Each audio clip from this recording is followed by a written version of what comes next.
Welcome to Toyota Time with Timmy the Toolman and Sean. Today, we have returning special guest, FJ Ray.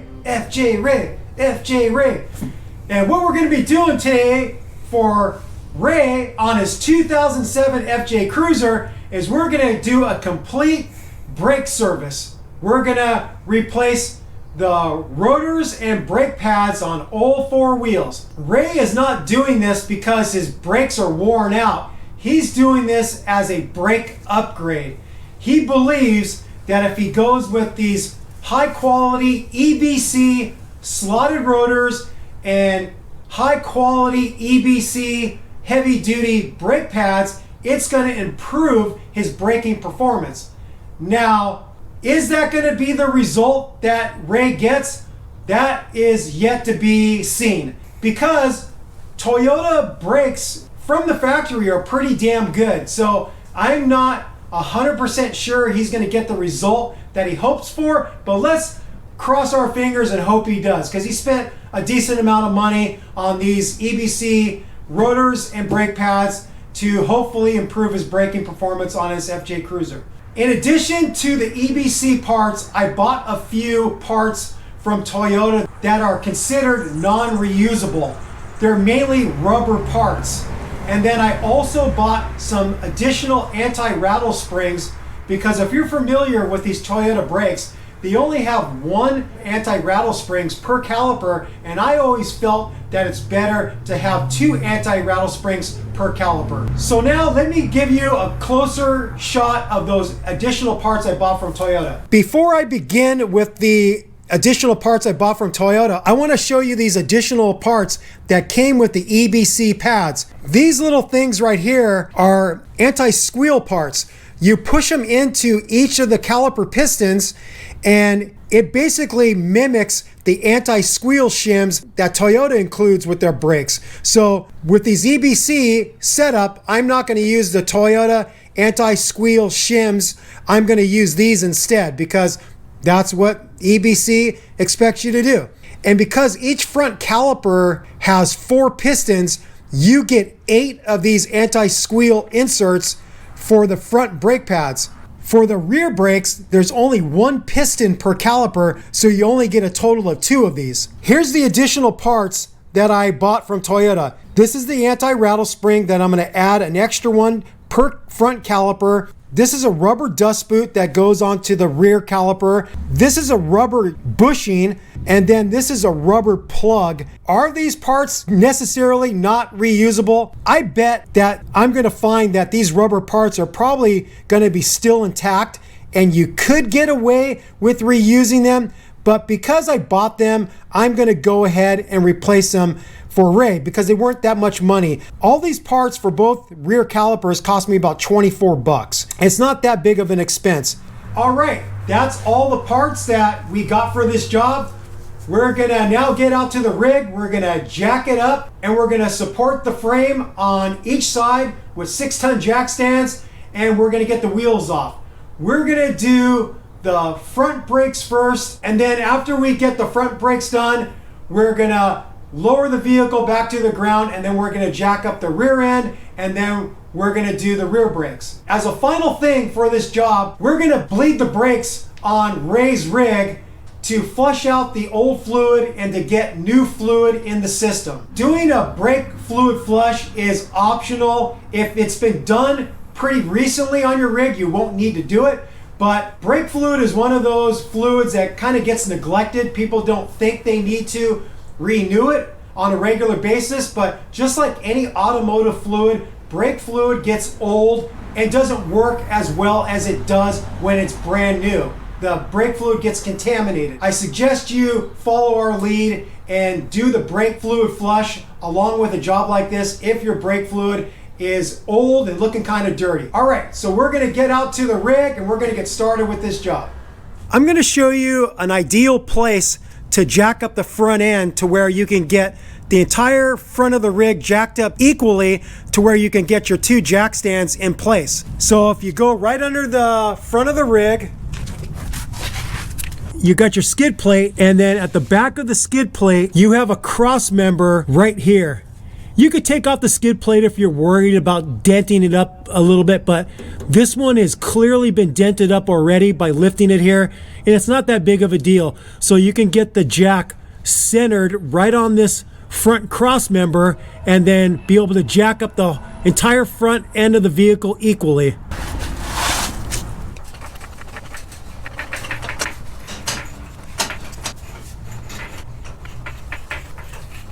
You want to jack up the front end to where the wheels are at least a few inches off the ground, so when you get your jack stands in and you settle it on the jack stands, the wheels aren't going to be hitting the ground and preventing you from taking the wheels off. A good place for these jack stands on the frame is right in front of this cross member here. Now I'm going to settle the truck onto the jack stands. And then before you release all the pressure off of the hydraulic jack, go to your jack stands and make sure that they look really good on the frame. Both jack stands look good. I'm now going to take the hydraulic jack out of the way. Now we're going to get the wheels off. I'm going to use my Dewalt impact gun to do that. If you have a lug nut key like he has on these custom wheels, you're going to have to use your special key.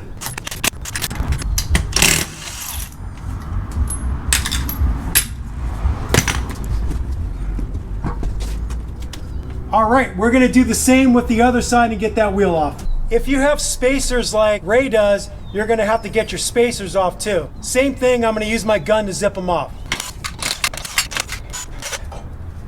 We're now gonna go and do the other side. All right, now that we have both wheels off, we're gonna start working on the front brakes. We're gonna be working on the passenger side, and to make it easier to work on the passenger side, I'm gonna have Ray get into the truck and I'm gonna have him turn the wheel all the way to the left. And that's gonna turn the assembly this way and open up a lot of space for me to work to get the brake caliper disconnected and the brake line disconnected from the knuckle. So Ray's gonna get in the truck and turn the wheel. And now you see I have a lot more room to work in this area with the wheel turned all the way to the left. So how you go about this is personal choice. You can disassemble the brake pads from the caliper with the caliper still bolted to the knuckle if you want. And I would say if you had rust issues where you were thinking you were gonna have a hard time getting these pins out because of corrosion, then you might wanna try to get the pins and the pads and the spring out while the brake caliper is attached to the knuckle, because if you have to use some type of punch to punch this pin out, it's going to be better when the caliper is secured to the knuckle. I know these pins aren't rusted in here, so the way I'm going to do it is I'm going to first remove the caliper from the knuckle, and then I'm going to remove the pins and take the pads out. The first thing I'm going to do to be able to remove the caliper and to be able to hang it out of the way is I'm going to disconnect this ABS line right here that attaches to the brake line bracket with a 10mm bolt, and then I'm going to disconnect this 12mm bolt that holds this brake bracket to the steering knuckle. I'm going to use my long reach Milwaukee ratchet to zip them out with about a 6-inch extension 10mm socket. I'm going to get the ABS bracket disconnected from the brake bracket. Now I'm going to put my 12mm socket on there and take out the brake bracket bolt. The ABS line also attaches to the brake line with a clip. You can just compress the clip and push the clip towards the front and you can get it out. There we go, you can see it's free. The next thing I'm going to do is I'm going to remove the two 17mm bolts that hold the brake caliper to the knuckle. There's one up above and then there's one down below, and I'm going to use my 3/8 Dewalt impact gun with a deep 17mm impact socket to zip them out.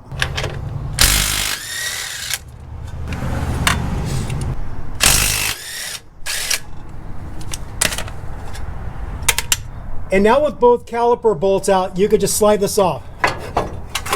And then now we're going to hang this up to the frame. So I'm going to get one of my caliper hooks. I'm going to hook it into the frame. I'm going to hook it into one of the bolt holes here. And it's just going to hang right there, just like that. We want to compress the pistons on each side of the caliper and get them retracted fully into the caliper so there's room for the new pads. Now you can see that these pads had a lot of brake pad material left. These were nowhere close to be needing to be replaced because they have a lot of life left to them. If your brake pads were more worn out and there was less brake pad material, you would see that your caliper pistons would be further extended because of the brake pad wear. As your brake pads wear, the brakes are self-adjusting, so the pistons will come out further and further to make up for the brake pad wear. When that happens, you're going to see that the fluid level in your brake master cylinder reservoir is going to go down because it's a closed system. So as more fluid is needed to push the pistons out further, that's going to take away fluid out of the reservoir and lower it. So if you were driving and your brake light came on your dash, indicating that your brake fluid is low, that's also a pretty good indicator that your brake pads have worn down quite a bit because all your pistons are now more fully extended and it's requiring more fluid to keep the pistons in that position. So conversely, when we push on these pads to retract them, the fluid is going to have to go somewhere, and it's going to take the path of least resistance. So from experience, say if I tried to just compress this side in, well, the fluid is going to take the path of least resistance and start pushing these pistons outward. In order for me to be able to get the fluid to go where I want it, which is the brake master cylinder, I'll have to clamp one side and then compress the other side. And then once this side is fully compressed, then I'll switch it around, put a clamp on this side, and then compress this side to where all four pistons are now fully recessed. Now, since we know that the level in the master cylinder can start to rise from this process of compressing the calipers, you'll want to make sure that your brake fluid level isn't too high to accommodate for that fluid movement. So let's go check out the master cylinder and see where the level's at. I can see right now that the level is still a little bit below the max line. So I do think that we have enough room to be able to compress those caliper pistons, and there's plenty of room in this master cylinder reservoir for the fluid to rise up. If you were in a situation where the fluid was pretty high, like you or somebody else, a mechanic, added some fluid, then you'd want to take a fluid extractor or a medical syringe and draw some fluid out. And I'll show you my preferred tool that I like to use for that.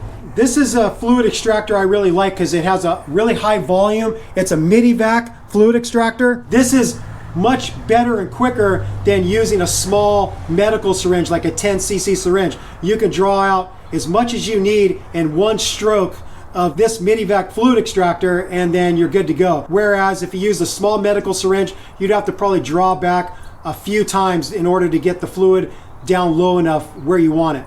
To compress the pistons of the brake caliper, I'm going to use this big channel locks. If you're worried about scratching up the calipers, you could put a rag here, but these are just ugly OEM calipers. I don't think Ray is going to lose his mind if I scratch them up a bit. I'm going to get the jaws big enough to where I can grab the pad and be able to grab the body of the caliper. I want to first show you what I was talking about. When I start to squeeze this pad in, you're going to see movement on this side because the fluid pressure wants to go somewhere.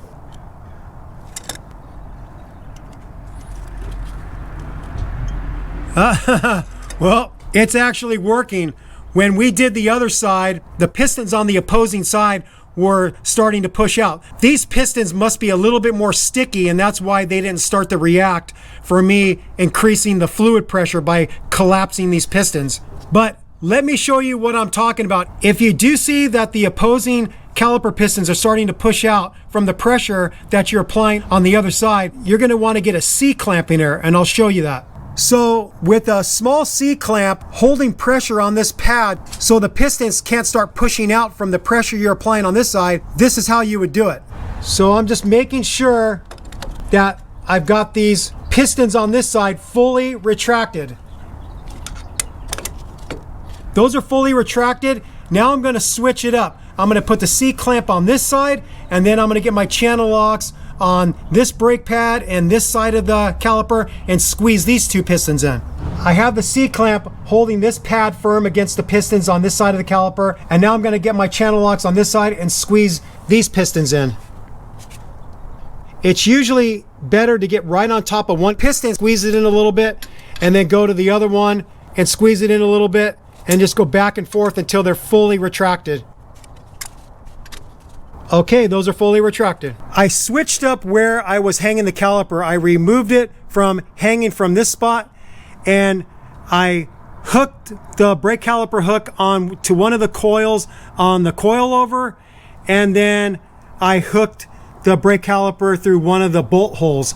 And then now this is in a nice position for me to be able to work on getting the pads separated from the caliper.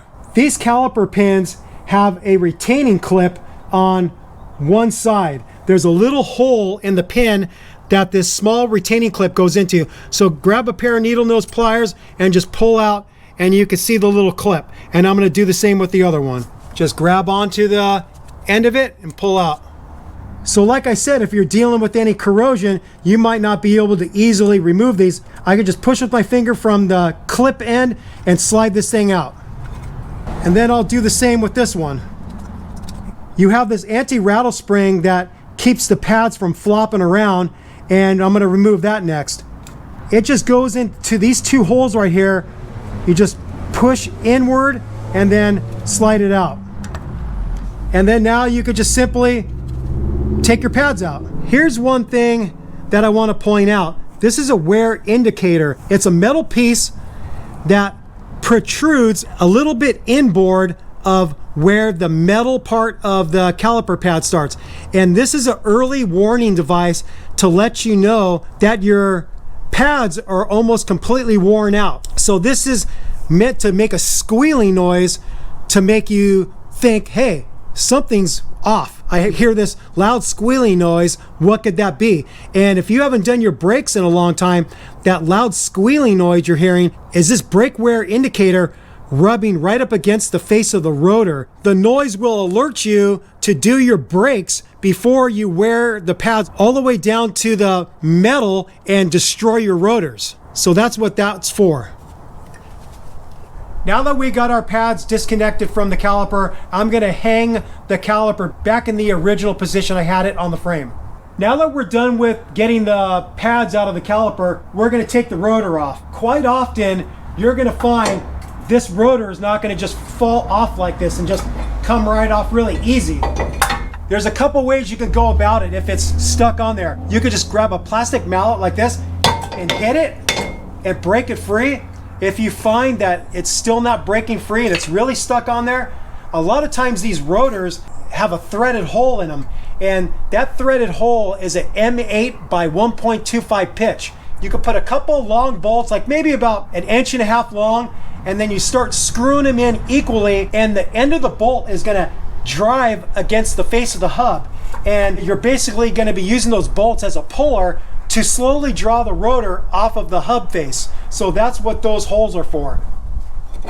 One thing you could do to help facilitate future removal of the brake rotor from the face of the hub is you could use a little bit of anti-seize.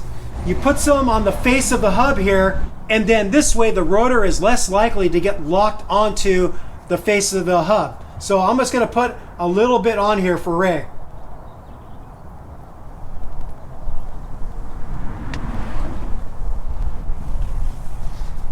The EBC rotors are site specific. They're marked left and right. Left would be the driver's side and right would be the passenger side. So since we're working on the passenger side, we have the correct rotor. These rotors quite often come with a protectant on the surface of the rotor to keep it from rusting. So I'm going to use some brake cleaner and I'm going to clean off both sides of this rotor.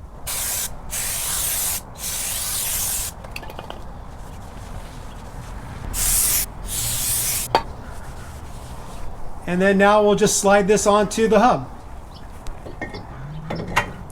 To help with getting the caliper properly in place over the rotor, you're going to want the rotor sucked up tight to the face of the hub. So I'm going to do that with a couple lug nuts on opposing sides. Okay, the rotor is now sucked up tight to the face of the hub. Now I'm going to get my caliper in place. So I'm just going to unhook it from the frame. Before I slide the caliper over the rotor and get it bolted to the knuckle, I want to put those special anti-rattle discs that come with the EBC pads. So you'll see that there's 3 prongs, and those prongs help keep the disc firmly attached to each piston. So you just gotta get in here and slide them in. Some of these are fitting kind of loose. Maybe the tabs got bent in a little bit. You could just probably pry it out with your hand to make it a tighter fit. Yep, then the final one. This one got bent a little bit. They're made out of some pretty soft metal, so you might find that yours are bent up a little bit too if you accidentally pushed on it while you're working on your truck. Okay, all 4 of the anti-rattle discs are in place. Now I'm going to slide the caliper over, and I'm going to get my 2 17mm bolts started. Okay, I got the top one started, and I'm going to get the bottom one started. Okay, I got both started, and now I'm just going to zip them in a little bit more with my gun. The way the other pads were set up, the pad with the early warning indicator tab was on the inside. I don't think it matters which side of the caliper you put it on. You just have to know that the pad could only go in one way, with the braking material facing the rotor and these pinholes facing outward. So you slide one in, and then you could slide your other one in. You might find that it's better to keep the 17mm caliper bolts a little bit loose so you can move this a little bit, because with them completely snug, you might find that one of your pads goes in kind of sticky where you have to kind of force it. So with a little bit of movement, it might be better. So I backed off those 17mm bolts a couple turns in order for me to be able to manipulate this a little bit. So now what I'm going to do is I'm going to get my 2 anti-rattle springs in place. Remember in the beginning of the video, I bought some extra springs. It wasn't to replace the existing spring, it was so I can add an additional spring. I think it's much better when there's anti-rattle springs on the top and the bottom rather than just on one side. So the way these things go in is you first get one of these ends into the hole right here, and then you rotate it in place and push this curved part right in line with the caliper pinhole. And then you push the spring in, and then you get the other end of the spring in, and then you slide it in place, and then now that is properly installed. And then I'm going to do the same with the other one. And then now these are ready to go. These caliper pins are a little bit dirty, so I'm going to take them over to my bench vise and just give them a quick cleaning with a brass wheel attached to my Milwaukee drill. For this, you're going to want to use some eye protection. I got a brass wheel on this, and I'm just going to clean it up. And you get the idea. I'm going to clean these up really nice. You're going to want to lubricate these pins with some caliper grease so the pads will slide smoothly on the pin. I'm using this CRC synthetic brake and caliper grease. You don't have to use a lot, but you want to use enough. You mainly want it on the ends. You don't have to do it in the very center. I'm just getting it on there pretty good. I'm just going to smooth it out a little bit with my finger to take off the big globs. And then these pins slide in from the outside in. If you found that the brake pad wasn't lined up perfectly with the hole on the brake caliper, you can grab it with a pair of needle nose pliers and either pull it out or push it in to get the proper alignment. So then you just keep on pushing it through, and the same thing with the other side. If you find that the pad isn't lined up well with the caliper, then you could just push or pull on it and get it to line up. You might have to get your head in here to see how things are lining up. And I saw that I had to push the pad in further. There we go. And now the pin is fully inside the brake caliper. Now I'm going to do the same with the bottom one. You want to make sure that this brake pad pin is capturing the spring on both ends. It's supposed to go into this U-shaped part of the spring. If you have any excessive grease, just wipe it off with a rag or your finger. And then now what we're going to do is we're going to get the two retaining clips into the ends of the pins. You might have to roll the pin in a position where you can see the hole. Okay, now it's pointing out at me. And then I'm just going to slide the pin in place. Then I'm going to do the same with the other one. So now the new brake pads are correctly installed onto the brake caliper. Now I'm going to get my torque wrench and I'm going to torque the two 17mm brake caliper bolts to 91 foot-pounds.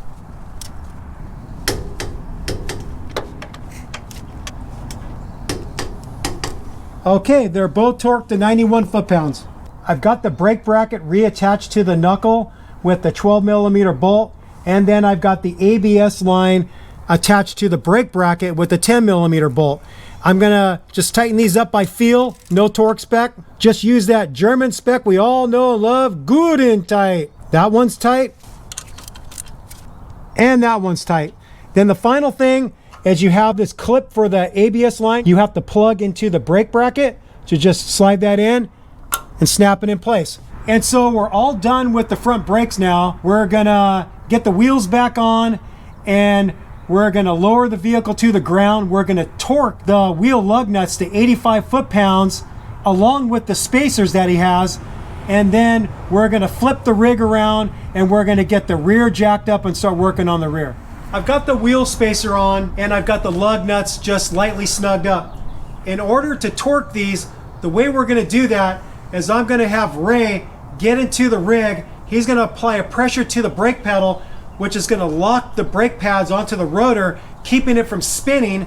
And then I'm going to get on here with my big torque wrench and I'm going to torque the lug nuts for this spacer to 85 foot-pounds. When it comes time to jack up the rear end and you want to do it equally, you'll want to get your hydraulic jack right underneath the center of the axle housing at the pumpkin, at the third member. And if you jack up right underneath that, you'll normally be able to lift the vehicle pretty evenly. And then we're going to get our 6-ton jack stands on either side of the axle tube. I'll show you where. So you'll see I have the 6-ton jack lined up with the end of the axle housing right near the lower control arm on both sides. And so now we're going to lower the hydraulic jack and settle it on the jack stands. I'm just going to double check, make sure they look good. And they both look good, so I can get the jack out all the way. We're going to get the rear wheels off and we're going to get the spacers off, just like we showed in the front. All right, we have the rear wheels off. The first thing we're going to do to service the brakes is we're going to take out these two 17mm slide pins. I'm going to break them free with my 1/2-inch ratchet and a 17mm socket. All right, this side is much tighter. I'm going to get my breaker bar on this. I now have a 2-foot breaker bar on here to break these slide pins free. There we go. Little extra leverage is all I needed. Okay. Those are both loose. I'm going to transition to my Milwaukee gun and zip them out the rest of the way. All right, I've got both of these slide pins out. Now I can slide the brake caliper off. These rear floating brakes, they only have one piston, that's it. So I'm just gonna take my hook and I'm gonna hook the brake caliper to the rear spring. Just like that, so I can get it out of the way. Now I'm gonna work on disconnecting this cylinder mounting bracket. It's held on by two 17mm bolts. There's one right here on the top, and then there's one right here on the bottom. And I'm just gonna break those free with my 1/2-inch ratchet and a 17mm socket. Okay, let's see if I can break these free with my ratchet. Yep, no problem. Kind of weird. We did the driver's side rear and this brake line wasn't in my way. It's getting in my way now. So I'm going to use a deep 17 millimeter socket to extend it past this brake line to where I can get on there with my ratchet. Both of them are loose, and now I'm going to zip them out the rest of the way with my gun. It's a bolt and a washer. The way I'm doing this is personal preference. I learned on the other side, and by following the factory service manual suggestions, they said to take the pads out first and then these pad support plates. I didn't see any reason to take them out first. So now that I have this mounting bracket loose, I'm going to slide this out, and then you could see that I have the pads in here. And so you could just simply slide these out, and then these are the pad support plates. And for whatever reason, if they are rusted out, you needed to replace them, they just pop on out. These are in good shape, so I don't see any reason to mess with them. So I'm just going to put this right back in. And then the other pads out. So on this brake mounting bracket, there's two support plates on the top, and then there's two support plates on the bottom. So remove them and clean them if you want, or replace them if they're rusted out, but I don't see any reason to replace them. Here's some of the extra things that I bought for this job, and I realized when I did the other side that it wasn't necessary. These boots were both intact on the other side, and I could see they're intact on this side too. This one right here is that long rubber bushing, and it goes all the way through this length of the caliper bracket, and I could see that this one's in good shape. On this upper one, it's two pieces. It's the dust boot that plugs in here, and then there's a plug right here. And again, both of those are in good shape. So I'm not going to mess with them. I'm going to take all these parts back to Toyota and get my money back because I don't need them. The boot, the plug, and the sleeve are all in great shape, so no reason to replace them. So now that we have this bracket off, we can get our rotor off.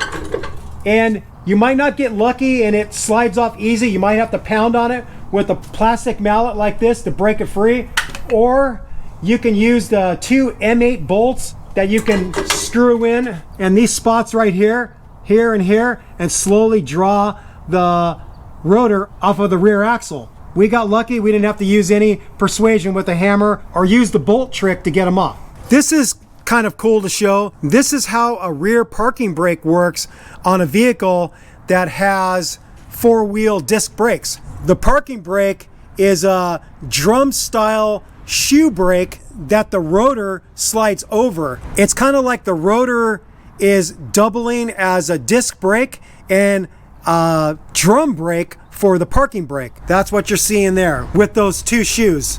To make it potentially easier to remove the rotor from the rear axle in the future, I put a little bit of anti-seize on the face of this axle. Another thing that we learned is that these EBC rotors fit really tight on this part of the axle face. I don't know if it's just the way they make them or it's a little bit undersized, I don't know. But the other rotors slide off and slide on really easily.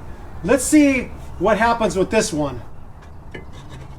Ooh, see, that means that the other side was maybe manufactured a little bit wrong, because when it came time to get this thing on there, it got stuck on this diameter of this axle. Even though I took a little sandpaper and cleaned up the inside of the rotor and I cleaned up the axle face where it slides over, it still was hard. I had to tap it in place with a plastic mallet. So if Ray ever has to get that passenger side rear rotor off, he's probably gonna have to draw it off with a couple bolts because it fit really, really tight.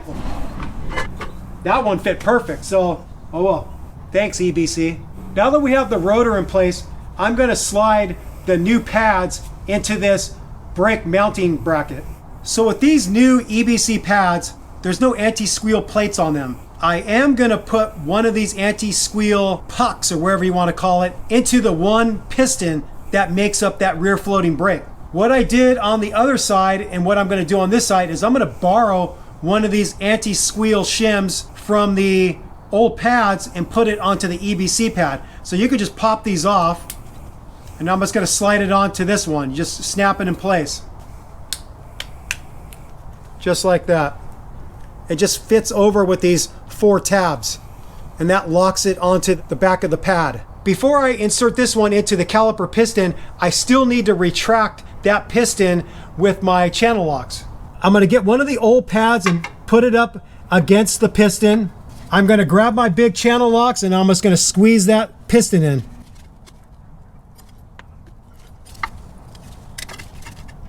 And that's now fully retracted. I'm going to grab this anti-squeal puck and I'm going to insert it. On the driver rear, the brake caliper mounting bracket goes on like this.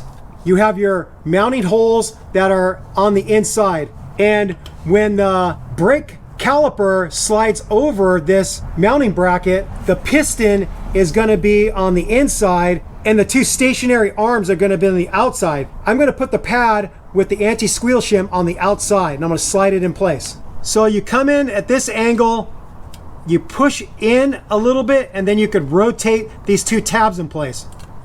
Just like that. And then I'm going to do the same with the other side. But this side isn't going to have any anti-squeal shim on it. So I'm going to come in like this and then just rotate it in just like that. And then now I'm going to slide this over the brake rotor. You'll want to start with the pads all the way out to the edge so you'll be able to slide it over the rotor no problem.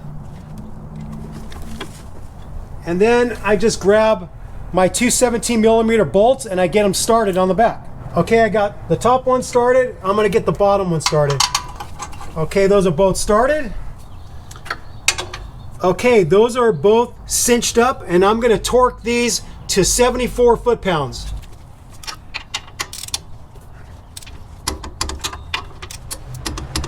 Okay, both of those mounting bracket 17mm bolts are torqued to 74 foot-pounds.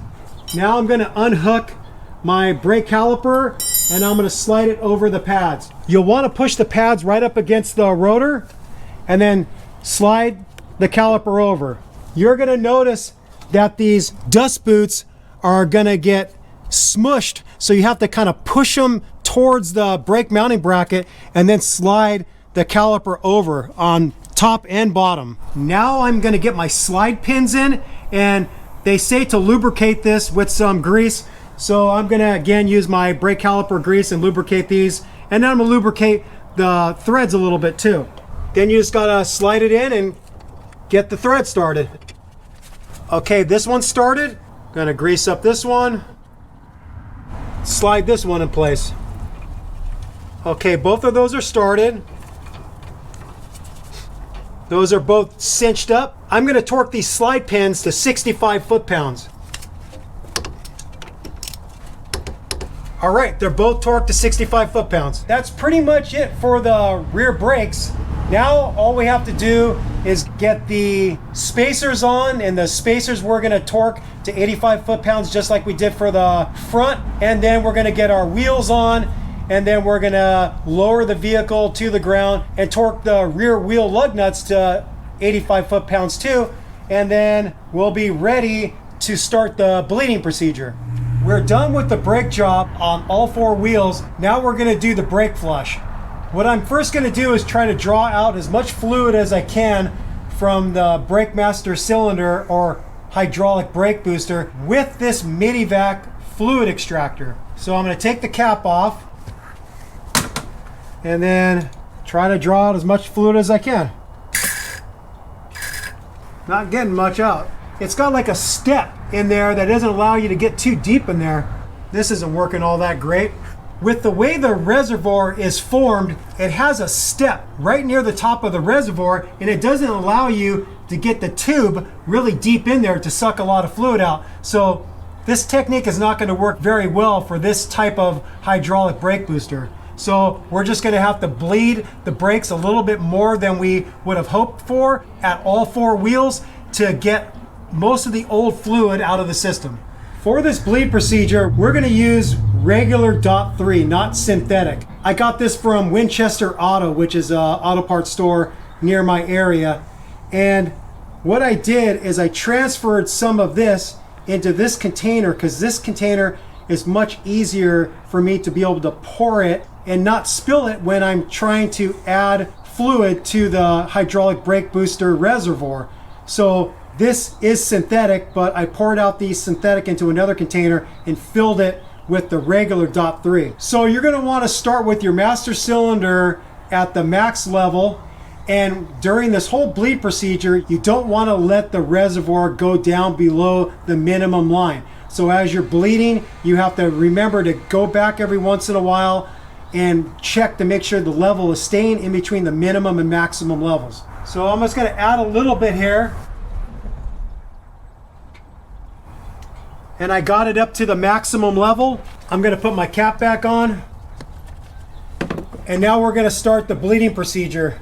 The manual says to start in the front. It doesn't say which front brake to start with. I'm going to go by what I've seen with some other vehicles that are a little bit newer, and they usually start with the right front, then left front, then right rear, then left rear. For this process, you're going to want to have the key in the on position to power up the hydraulic brake booster. With the key off, it's not going to work the same. So you have to have the key on to power the brake booster. And then what Ray is going to do for me is he's going to pump the pedal like about 5 times, and then he's going to hold pressure firm on the pedal. I'm going to be at the brake caliper at the bleed nipple, and I'm going to open that up, and then I'm going to let a little bit of fluid. And if you're actually doing this because you replace some lines or replace some brake calipers, then you're going to find air.